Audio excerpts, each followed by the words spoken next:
La minute scientastique.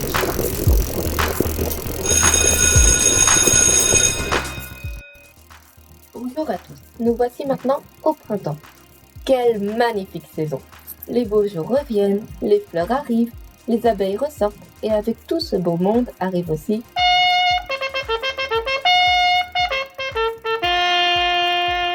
la saison des amours.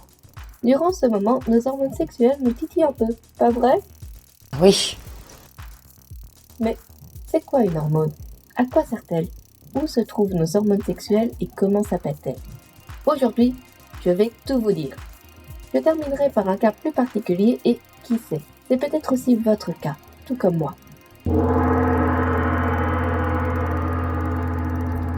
C'est quoi une hormone? Une hormone est une substance chimique qui est créée par la glande endocrine ou par un groupe de cellules qui travaillent sur une action spécifique sur le fonctionnement d'un organe. Son rôle?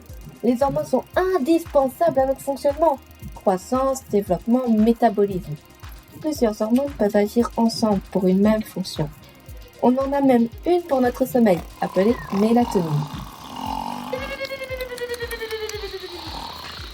Où se trouvent nos hormones sexuelles? Comment s'appellent-elles? Dans la grande famille des hormones, il en existe 3. La testostérone, la progestérone et les œstrogènes. On pourrait croire que les filles et les garçons ont chacun qu'une seule de ces hormones. Or, c'est faux. Pour les filles, il y a les 3. Alors, sur quoi agit-elle? Vous allez sûrement vous demander. Eh bien, la testostérone agit sur les poils, pour les filles et les garçons. À la différence que les garçons en ont plus. Bah. Elle favorise la prise de muscle, la perte de graisse et l'augmentation de la taille du pénis des messieurs. La progestérone et les œstrogènes, elles, varient chez les filles, car c'est elles qui feront savoir encore le cycle menstruel, aussi appelé communément règles, début ou non. Ces hormones sont bien plus nombreuses quand on est dans notre cycle. Où se produisent nos hormones sexuelles? Chez les filles, les hormones sont créées dans les ovaires, tandis que chez les garçons, c'est dans vos testicules qu'elles se trouvent. Et ça, c'est dû à une préférence de température. En effet, les œstrogènes aiment l'eau chaude.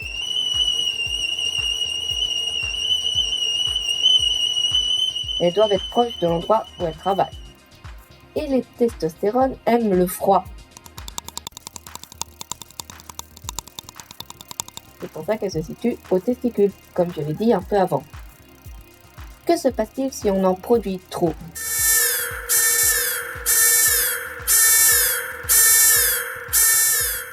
Ah, ce sujet est un peu sensible si vous voulez mon avis.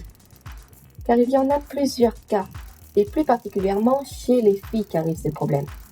Si jamais on produit trop de testostérone, ça va nous causer des problèmes au niveau des ovaires, empêchant l'arrivée des règles. On appelle ça l'aménorrhée. C'est l'absence de règles quand on n'a pas encore atteint la ménopause. Il existe un autre cas où ce trop d'hormones cause des dérèglements hormonaux, tels que des règles fortes et douloureuses, une transpiration forte, un niveau de stress élevé, et j'en passe pour chez les filles. Existe-t-il un moyen pour les réguler? Oui! Il s'agit de la pilule continue, à ne pas confondre avec celle pour la contraception. Il s'agit d'une micropilule pour nos règles.